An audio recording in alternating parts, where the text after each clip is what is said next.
He replaced his loyal, loving wife for another woman, not because he stopped loving her, but because he was blinded by ambition, ego, and lies. He told her she was holding him back. He never knew that the day she walked out, pregnant and alone, would be the day his life truly started falling apart. For 4 long years, Leo Hartman, one of the most feared CEOs in the city, hid his guilt behind power, money, and a woman who only loved his status. He thought the past was buried forever, until one phone call shattered everything. "Sir, we found a woman unconscious. She had your number saved as emergency contact." He froze. Her name was Aria Hartman, the wife he once abandoned, now fighting for her life in an ICU. And when he rushed into the hospital, breathless and shaking, he saw 3 little boys, all around 4 years old, clinging to each other outside her room. His world stopped. Leo Hartman had everything people spent their whole lives dreaming about: power, money, reputation, and a life built on strict, ruthless discipline. But there was one thing he never understood until it was far too late: the value of the woman standing quietly beside him. Aria had been with him long. Before he became the city's youngest CEO, she had seen him fail, rise, crumble, rise again, yet she never asked for anything except love. But as success poured into his life, arrogance crept into his words. Every day, he became sharper, colder, harder to reach. The breaking point came on a rainy evening. Aria stood in the living room, trembling, her hands resting protectively over her stomach. "Leo, I need to tell you something," she whispered.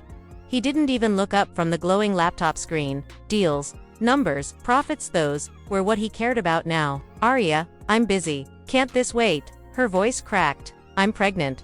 The words hung in the air like a fragile secret, one she hoped would soften him, bring back the man she married.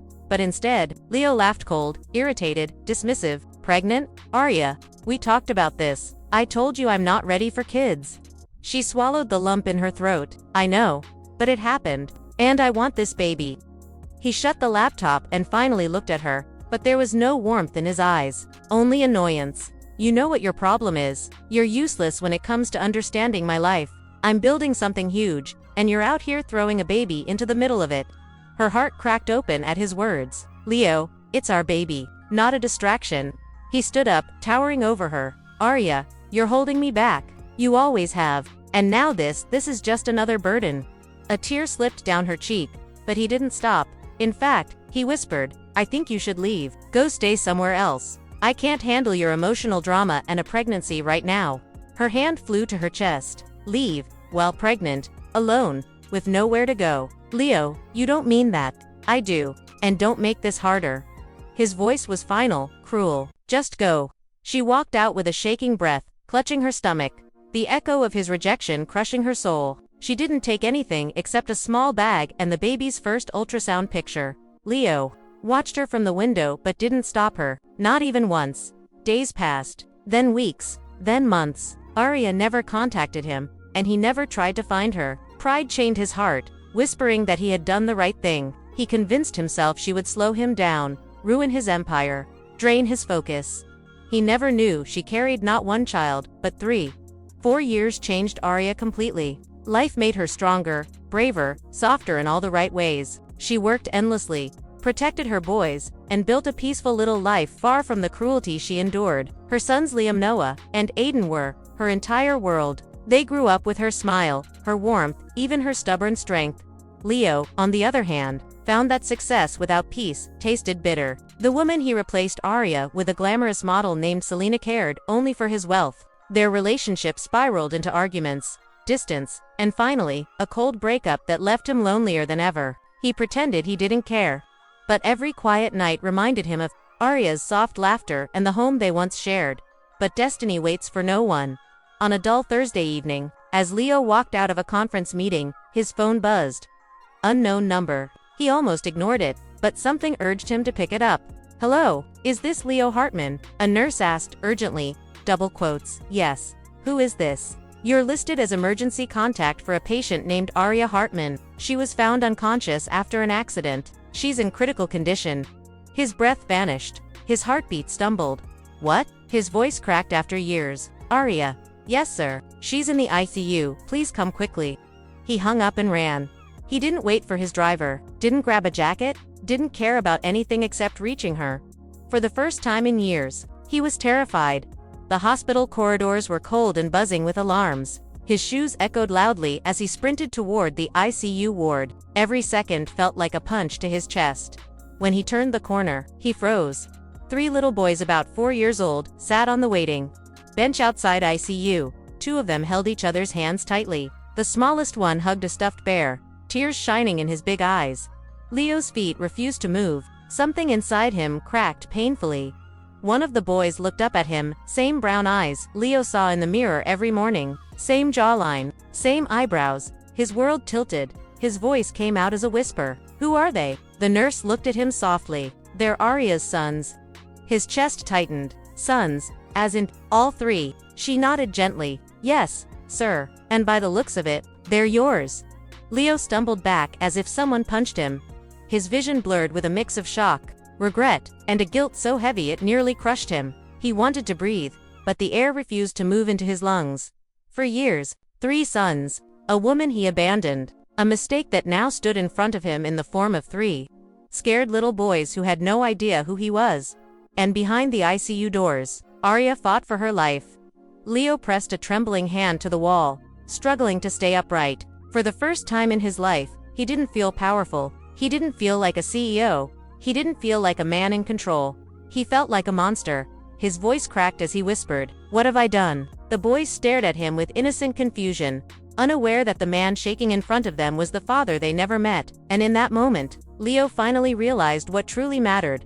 Not power, not money, not ambition, but the family he threw away. Leo slowly approached the 3 little boys, his legs stiff as if chains of guilt were wrapped around them. Every step felt like walking toward his own judgment. He stopped a few feet away, afraid to get too close, afraid he didn't deserve to. The boy holding the teddy bear sniffled and wiped his eyes. "Miss Nurse said Mama will be okay, right?" His tiny voice trembled. Leo's throat locked. The nurse gently knelt beside the children. "Your mama is very strong. She's fighting, and we're doing everything we can." The boys nodded, but fear clouded their innocent faces. Leo's chest twisted painfully. He had never imagined that the first time he'd see his children would be like this outside an ICU, unsure if their mother would survive. He forced himself to speak. His voice cracked. "My name is Leo." The boy with the sharp jawline, so much like Leo, tilted his head. "Do you know our mama?" Leo swallowed hard. "Yes, I know her. I ruined her. I hurt her. I abandoned her." He wanted to say, but the words refused to come out. Another boy scooted forward and studied him with curious eyes. "Why are you shaking?" he asked softly. Leo let out a weak exhale. "Because I'm scared too." The boys exchanged glances, the kind only siblings understood before the smallest one whispered, "Mama always says, brave people get scared, but they still stay." The words punched straight into Leo's soul. A door opened behind them. A doctor stepped out from the ICU, scanning the hallway. "Family of Arya Hartman." The boys jumped up instantly. Leo turned as well, heart hammering. "How is she?" the middle boy asked in a tiny, trembling voice. The doctor gave a sigh that held too many meanings. "She's stable for now, but still unconscious. She suffered internal injuries and severe exhaustion. She needs rest and support." Leo stepped forward before he could stop himself. "Can I see her?" The doctor looked him up and down. "Are you her husband?" Leo froze. Husband, the title he threw away like it meant nothing, the role he didn't deserve. The boys turned to him, waiting for his answer. "No," Leo whispered, his voice breaking. "I'm not." The doctor nodded. "Then I'm afraid only close family can enter. Her children may go in one at a time." The boys nodded quietly. Leo stepped back, feeling the crushing weight of consequences he could no longer escape. One by one, each little boy was guided inside. Leo stood outside the ICU window, watching through the small glass panel. The sight shattered him. Arya lay pale and fragile on the bed. Tubes connected to her arms, machines echoing steady, rhythmic beeps. The first boy climbed onto a chair beside her and held her hand gently. Leo watched her fingers twitch slightly under her son's touch. Tears burned his eyes. She had been so strong, so patient, so full of love, and he had thrown her into a storm she faced completely alone. The second boy went in. He placed a drawing beside her pillow, a shaky crayon sketch of a woman holding 3 boys. A family. Their family. Leo turned away, choking on his own breath. The third son went inside last. He climbed onto the bedside stool and rested his small head near her arm. "Mama, wake up soon. We're scared," he whispered. Leo covered his mouth as a broken sob escaped him. He couldn't watch anymore. He walked down the corridor, gripping his trembling hands, forcing himself to breathe. Minutes passed, maybe hours. Finally, the nurse approached him. "Sir, the boys said you can sit with them if you want." His heart stopped. "They want me to." She smiled softly. "They said you look sad, and Mama doesn't like when people are sad." Leo almost fell apart at those words. He returned to the waiting bench where the boys sat quietly, hugging each other. He lowered himself slowly beside them, leaving a little space. Unsure if he belonged there, the smallest boy scooted closer on his own and held out his teddy bear. "You can hug, Mr. Bear. He helps when you feel bad." Leo's eyes filled instantly. His voice came out choked. "Thank you, buddy." He hugged the bear, his hands shaking. The innocence pierced him more deeply than any punishment ever could. After a long silence, the oldest boy asked, "Mr. Do you know why Mama had the accident?" Leo shook his head. "No. She works a lot." The middle one whispered, "She gets tired. She takes care of us alone. She never rests." Leo closed his eyes, guilt flooding his veins like poison. Then the smallest boy asked the question Leo feared most. "Why doesn't our daddy live with us?" Leo felt his breath break inside his chest. He stared at the floor, unable to speak. His throat burned, his vision blurred. He wanted to tell the truth, to confess everything, to tell them he was the father who failed them before they were even born. But his voice refused to leave his lips. The boys watched him with innocent expectancy. Leo finally whispered, "Sometimes, adults make mistakes. Big ones. And then they spend a long time wishing they hadn't." The boys didn't understand the full meaning, but they nodded gently. Just then, a soft beep came from the ICU. The doctor and nurse rushed inside. The boys jumped to their feet in panic. "Mama," they cried. Leo stood frozen, terrified, helpless. The machines in Arya's room fluctuated sharply. Her fingers twitched, her eyes fluttered. The doctor leaned closer. "Arya, can you hear me?" The boys pressed their hands to the glass window, tears welling. Leo couldn't breathe.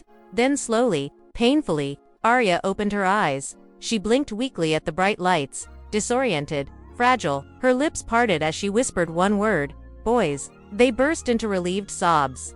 Leo swallowed a broken sound. Her voice was weak, but alive. And then, suddenly her tired gaze drifted to the window, straight at him.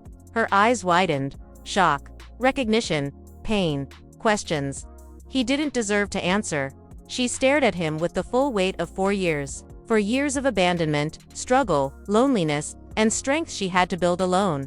Leo took a trembling step forward, but Arya's eyes filled with tears, not of joy, of heartbreak. And Leo understood in that moment that forgiveness would not come easy, and maybe he didn't deserve it. The doctor allowed only one of the boys to enter now that Arya was awake. So the oldest hurried inside first, his little feet pattering across the cold hospital floor. Leo stood frozen outside the glass panel, watching the moment unfold with a tightness in his chest that felt almost unbearable. Arya weakly lifted her hand as her son reached her. "Sweetheart," she whispered, her voice trembling like a fragile thread. He immediately wrapped his arms around her arm, tears soaking her hospital gown. Leo swallowed the burn in his throat. Seeing Arya alive should have brought relief, yet the sight of her so fragile, so exhausted, pierced him deeper than anything he'd felt in his life.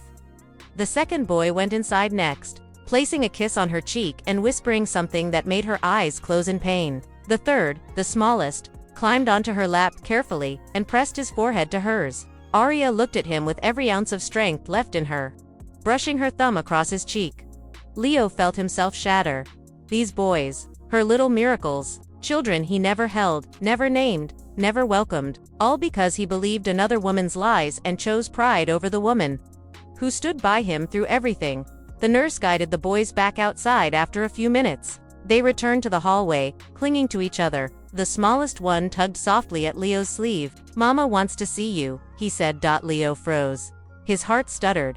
"Are you sure?" he whispered. The boy nodded. "She said she talked to the man outside."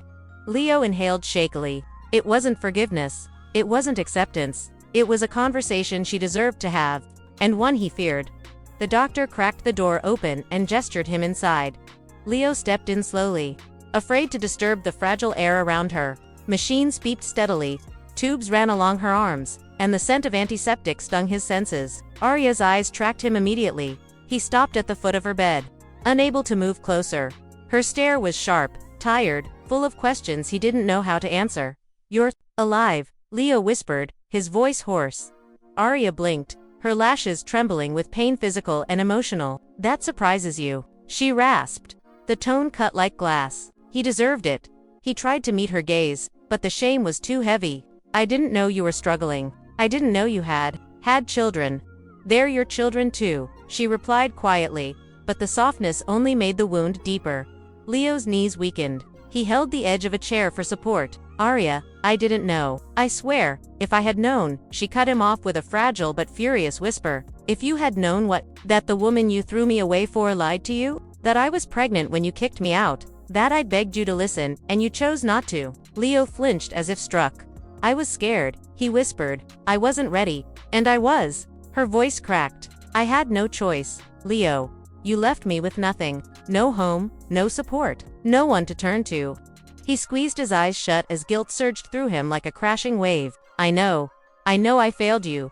Her eyes glistened. "I raised them alone. 3 little boys. 3 pieces of you that never stopped reminding me of the man I loved. And the man who left me to break." Leo felt his chest rip open. "Arya, please. I will spend my whole life making this right. Just," she shook her head slowly, exhaustion pulling her face down. "I didn't call you. I didn't want anything from you. Not your money. Not your apology. Nothing." She inhaled shakily. "But fate brought you here anyway." He stepped closer, barely breathing. "Let me help now. Let me make this right. Please." A tear fell from her eye. "You can't fix for years, Leo. I know," he whispered, "but I can start by not walking away again." Her lips trembled. "The boys don't know who you are." Leo nodded. "And I won't say a word unless you want me to." She looked at him for a long moment, a gaze full of hurt, history, and memories that still ached. Finally, she whispered, "Sit." Leo pulled a chair close, careful not to crowd her, and sat beside her bed. Silence filled the room, thick but not hostile anymore. Just heavy. Arya watched her boys through the small window, pressing their hands to the glass as they waited outside. "I worked double shifts," she murmured. "I barely slept. I had to be everything at once." Leo's voice cracked. "You were strong, so much stronger than me." She didn't answer. Minutes passed quietly. Then Arya spoke again, softer this time. "I don't know if I can trust you again." "You don't have to," Leo said gently, "but let me earn even a small piece of it." Arya turned her head slightly toward him, her eyes softened. Not forgiveness, but a tiny, fragile crack in the wall he built between them. Before she could respond, her fingers slipped. Her eyelids fluttered. She winced in pain. Leo immediately leaned forward. "Arya, are you okay?" She tried to inhale, but the pain tightened her chest. The monitor beeped sharply as her vitals fluctuated. The door burst open, and the doctor rushed in. "Her blood pressure is dropping. Step outside." Leo stumbled back as nurses surrounded her. The boys panicked outside the window, banging their little fists against the glass. "Mommy, Mommy." Leo stood in the doorway, helpless, watching the woman he betrayed fight for her life again, and all he could do was whisper, breaking down, "Please, don't leave them. Don't leave me again. Not like this." The alarms kept screaming as nurses pushed Leo out of the room. He stood frozen in the doorway, watching Arya's body tremble under the pressure of the wires and oxygen tubes. The 3 boys clung to his legs, panicking, crying, begging anyone who passed by to save Mommy. Leo knelt to their height, trying to steady his trembling hands. "She's strong," he whispered, though his voice broke. "Your mom is the strongest person I've ever known." The smallest boy buried his face in Leo's chest. Leo wrapped his arms around him instinctively, as if protecting this tiny life was the only thing keeping him from collapsing. The other 2 pressed against his shoulders, trembling violently. Minutes felt like hours. A doctor finally stepped out, pulling off his gloves. "She's stabilized," he said, "but she needs rest. She's very weak." The boys sighed with relief. Leo exhaled so deeply it almost hurt. "You can see her in a while," the doctor added, "one at a time." When the boys went back to sit in the waiting chairs, Leo stayed standing by the ICU window, watching Arya breathe. Every rise and fall of her chest felt like a second chance he didn't deserve. And yet, he wanted to fight for it. The boys tugged at his coat. "Mister," the oldest said quietly, "you didn't tell us your name." Leo blinked, stunned. I'm Leo." The smallest boy frowned. "That's Mommy's favorite name." His heart clenched. He didn't know that the middle boy studied him with innocent eyes. "You look sad? Are you scared for mommy?" Leo nodded slowly. "Yes, more than anything in the world." The oldest boy sat beside him. "Mommy said if we're ever scared, we should hold someone's hand." He reached out his tiny hand. Leo took it, his chest tightening painfully. Hours passed before visitation was allowed again. This time, Arya was awake, tired, fragile, but conscious. The boys went inside first, hugging her, kissing her cheeks, whispering they'd been brave. She smiled weakly, touching each of their faces as if memorizing them. Then the doctor gestured. "She wants to see him." Leo stepped inside slowly. Arya looked at him with the exhaustion of someone who had carried the weight of 4 years alone. "You stayed," she whispered. "I'm not leaving again," he said softly. She looked away, staring at the ceiling. "I still don't know what I'm supposed to feel." "You don't owe me forgiveness," he replied. "You don't owe me anything." She closed her eyes as tears slipped down her temples. He continued, voice raw, "But I owe you everything. I owe them everything. And even if it takes the rest of my life, I want to make it right." Her fingers trembled as they rested on her blanket. Leo gently reached out, hesitant, slow, and placed his hand over hers. She didn't pull away. Not acceptance, but not rejection. A beginning. "I'm sorry," he whispered, "for all the years you had to fight alone, for not being the man you needed." Arya inhaled shakily. "They deserve better. They will get better," he promised. "Even if you never let me back into your heart, let me be part of their world." She turned her head, meeting his eyes for the first time without anger, just tired honesty. "We'll take it, one step at a time." Leo nodded, swallowing a sob he didn't want her to hear. The boys watched from the doorway, holding hands. Leo stepped back so they could come in, but the smallest ran to him instead. "Will you stay with us tonight?" he asked, in a tiny voice. Arya looked at Leo. A silent question, a silent permission. Leo knelt and hugged the boy gently. "Yes, I'll stay as long as you need me." Arya watched, a single tear falling not from pain, but from the fragile, terrifying possibility that maybe, just maybe, she wasn't alone anymore. Leo glanced at her, his voice soft but certain. "This time, I choose you all, not out of guilt, but because this is where I should have been from the start." For the first time in 4 years, Arya didn't look away. The past still hurt. The future was uncertain, but in that hospital room, with 3 little boys clinging to their mother, and a man finally ready to become the person he should have been, something quietly repaired itself. Not a perfect ending, but a beginning worth fighting for.